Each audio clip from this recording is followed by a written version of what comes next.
What's on, ladies and gentlemen? My name's Ross, I like games, and today we need to take a little bit of a look at, well, basically a bunch of alternate art cards that have been officially revealed for the new One Piece TCG set. Because yay! That's why, ladies and gentlemen, because yay! And I'm gonna be honest with you, right? There are a bunch of them. I hope I don't forget any of them. That would be very upsetting, but I don't think I will. And we need to start off with the new Manga Rare, because the new Manga Rare is Sabo. Yay! And I'm going to be honest with you, I'm not sure if this is all the alternate arts, but if it's not all of them, it's pretty gosh darned close.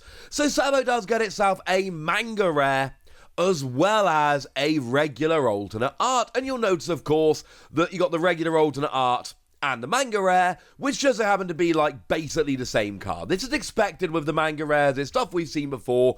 Sabo was one of the ones that people were suggesting was most likely to get itself a Manga Rare, and it has. And that's rather lovely. Now, this is one of the new super rares from the set. It's got blocker, and on play, your characters can't be KO'd by card effects until the start of your next turn, and you draw 2 and trash 2. Very good card. We like this one.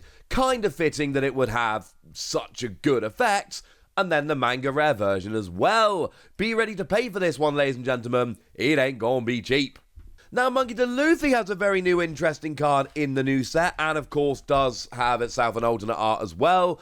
General rule is that Luffy does get itself an alternate art in most sets. Like, that's just a thing, right? Most sets, you're going to find yourself an alt art Luffy, and that's fine. This is a new black card, 7 cost, 7,000 power. You can attack active characters, and activate main once per turn. You can return 7 cards from your trash to the bottom of your deck in any order. Set this character to active, but then you don't become active during your next active phase. So basically, you can have 2 uses in one turn, but then you've got to keep putting cards under, or else you're actually going to lose a turn of use. You have been warned. Now, there is a new Don Quixote do Flamingo coming in this particular set. 10 cost, 10,000 power, which is obviously huge. But then we've got on play, a total of up to 3 of your opponent's rested characters or leaders do not become active during your opponent's next refresh phase. So essentially you get a chance to stop your opponent using certain cards next turn, which is obviously a very good thing. Now, Crocodile as a character I've gained a big appreciation for since reading a whole bunch more of the manga. For anyone that's interested, I'm about at issue 350 now. I am rocking through it. And there is a new super rare coming in OP04 as well. 8 cost, 9,000 power. Many of these are big boys. On play, Don -2 if your leader's type includes Baroque Works. Plays up to 1 card from the top of your deck on top of your life. This is recovery in purple, which generally that's a yellow thing, so that's really cool.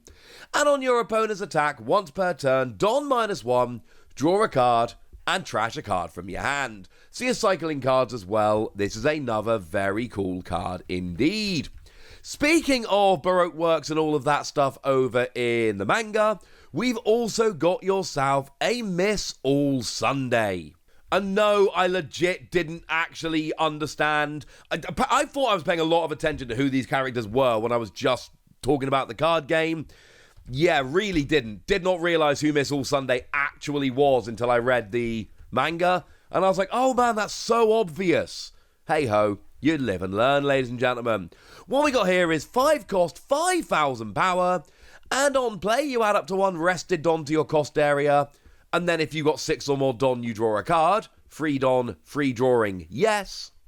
And as a trigger, Don -2, play this card. And okay, fine, you're not playing it for free, but you're playing it pretty gosh darn cheap, and that sounds alright by me. Now, there is actually another one from Baroque Works coming here as well. We've got Mr. 5 Gem, who I'm going to be honest with you was not as interesting as Crocodile or Miss All Sunday. I'm sorry if that sounds mean. But we've got 7 cost, 8,000 power here. And then we've got when your opponent attacks once per turn, Don -2, rest this character, and KO an opponent's character with a cost of 4. Which sounds alright to me. Cost of 4 or less, I should mention. Now, Diamante is a card that I've actually spoken about a bit on this channel since it was revealed to be in this particular set. just because it's a really interesting card, and it's one that I think could see a little bit of play. This is the one that's got blocker, and then Don X1 at the end of your turn. If you got 2 or more active Dom, set this character to active so that you can then, attack. But then on your opponent's turn, you can also then be blocking. I like this. You will notice a couple of these, like Diamante, are rare, and that's kind of awesome. Now, Sugar is coming for the first time to the One Piece TCG, and there is an alternate art Sugar coming here as well, which is lovely. And sure, you don't have any power at all, but you're only a 2 cost, and on your opponent's turn, once per turn, when your opponent plays a character card, if your leader is of the Don Quixote Pirates, rest one of your opponent's characters, then this card. So basically, your opponent plays a character, you get to rest one, that's hilarious. And then on play, rest up to one of your opponent's characters with a cost of 4 or less. Which I don't know about you, but that sounds pretty gosh darn good to me, ladies and gentlemen. That sounds pretty gosh darn good to me.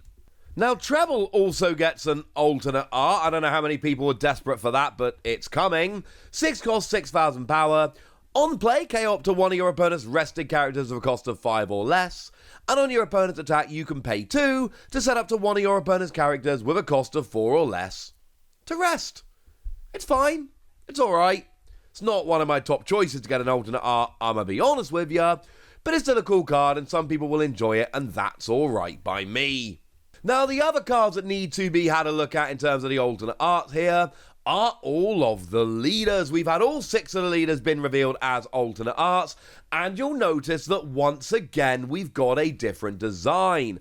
Over in OPO 1 and OPO 2 we had the kind of manga style ones. They switched them right up for OPO 3, and OPO 4 they've switched them up again, and basically what we've got here is, they're leaders, right? So you've basically got all of their followers or helpers, or however you want to phrase it, kind of chilling behind them as well, which I find kind of cool. And I'm going to start with Nefertari Vivi because this is the leader, and I've said this many times, this is the leader I am most hyped about in terms of actually getting to play with. And I'm going to say the alternate art here, again, if you've read the manga, and I'm assuming it's the same in the anime, I don't have time to watch that. I am reading the manga, however. The whole kind of everybody raising their fist, showing the X on their arm, and then the X right in the top middle. I love this. This is a very cool part of the manga. I adore this artwork. And then, of course, it's Nefertari Vivi. So that's a whole, once during your turn, pay 2, and then you can give one of your characters rush and draw a card. It's ridiculous. It's absolutely ridiculous. Do remember that there is a new rule. It's an unwritten rule, but it's clearly there, whereby dual color leaders with 5 life can't attack. I don't need to be able to attack. I adore this. I'm going to play with this card so much. This is the first alternate art leader that I've seen so far that I've gone, yeah, I need that card. This is legitimately the first time I've seen an alternate art leader and gone, I must have this card. I will go and get this card. I just hope it doesn't end up too expensive. Although if it ends up really cheap, it's probably not a good leader. Don't care, still going to play with it anyway. Now, Rebecca is the other 5-life dual-color leader, which of course means can't attack. That's absolutely fine. And what we've got here is, very simply, activate main once per turn, pay 1. If you've got 6 or fewer cards in hand, look at 2 cards on the top of your deck, find a Dressrosa card, add it to your hand, and trash the rest. But remember the Luffy I told you about earlier wants cards in the trash, so trash in the rest is actually a very good thing. Okay, that's fine. I've not got to the Dressrosa saga yet, so I don't really understand who Rebecca is, and I don't like the leader as much as Vivi, but the artwork's still cool, because you've got I don't know who they are, but there are a couple of people looming over her shoulder, so I'm assuming they're cool. But is it really going to be as cool a moment as everybody holding up their fist with the X's on the back of their wrist? I don't think so. Just putting it out there. Now, Queen's coming in here. Now, this is a leader I'm not terribly excited about. I'm going to be honest with you. 5,000 power for life. So, yes, you are allowed to attack with Queen. And what we've got here is a skill whereby Don X1, when attacking, if the total number of cards in your life and hand is 4 or less, draw a card. If you have a character with a cost of 8 or more, you can place up to 1 card from the top of your deck on top of your life instead of drawing a card.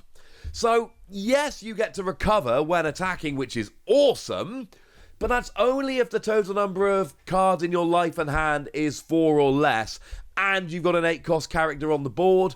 I would love someone to prove me wrong about Queen. That just sounds like way too much effort. Again, would love to be proven wrong. That would be fun. Now, Isho is coming along here. We've got a dual colour green and black, but again, 4 life, so you absolutely can attack. Don X1, on your turn, give all of your opponent's characters -1 cost. That is a black skill. That is very much what black decks are aiming to do. Lower cost. At end of your turn, pay 1 to set up to one of your characters of a cost of 5 or less as active. Which can be kind of cool because, of course, you set them active and they're no longer viable targets for the vast majority of characters. Or you set a blocker to active so they can block on your opponent's turn, etc. Cool card. Not falling over myself for this one, but still a pretty cool card. We've got us, and then there are a couple more, of course. We got ourselves a Crocodile. Yes, there are 2 alternate art Crocodile in this set. We've got an alternate art Crocodile character, and we've got an alternate art Crocodile leader. But again, having read the manga, I read this and I'm like, well, yeah, that actually makes perfect sense. Because Crocodile was a really big deal for a big part of that. And then you've got all of the Baroque's Works agents behind him. And again, having read the manga and being more familiar with it, I really appreciate how cool the artwork on Crocodile is. I'm probably not going to go out of my way to pick it up, but I still think it's kind of cool. What we've got for Crocodile here, I should mention, is we've got a dual colour yellow and purple, 5,000 power, 4 life, so you can attack.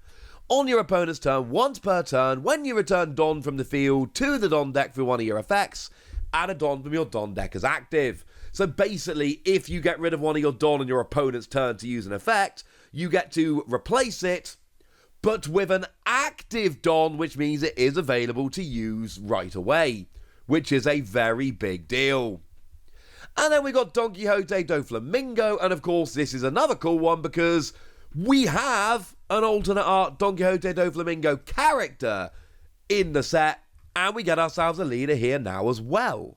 Now again, we've got dual colour purple and green. At the end of your turn, set up to 2 of your Don cards as active. So this is a very deliberate one, whereby what you're doing here is using events.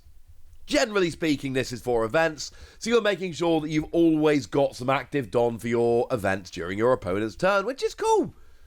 It's not absolutely, ridiculously stunning. It's not too bad, ladies and gentlemen. Not too bad at all. Right, that's what you need to know, ladies and gentlemen. And now it's over to you guys. Which of these alternate arts is your favourite? I think I've been extremely clear that the Nefertari Vivi alternate art is the one. We've not seen the alternate art secret rares yet. There is a Vivi secret rare. We've not seen the alternate art of it. And similarly, we saw Don Quixote Rocinante, the other secret rare. So I don't think we've seen all of the alternate art yet. I'm assuming they're going to be revealed very soon. When they are, you know I'm going to be here to share them with you. For now, this Vivi is the one I'm after. I want to know which one you want, so let me know in the comment section. Go nuts! Be nice! And then make sure you like this video, subscribe to this channel, follow me on Twitter at TheWasi. That's where we talk about One Piece and a bunch of other card games. And please do consider checking out patreon.com/PTCG Radio, where you can support the channel, get some bonus podcasts, join a Discord, and all kinds of fun things. But by far, the most important thing as always, look after yourselves till next time, would ya? Thank you very much for watching. My name's Ross, and you've been watching Wasi Plays.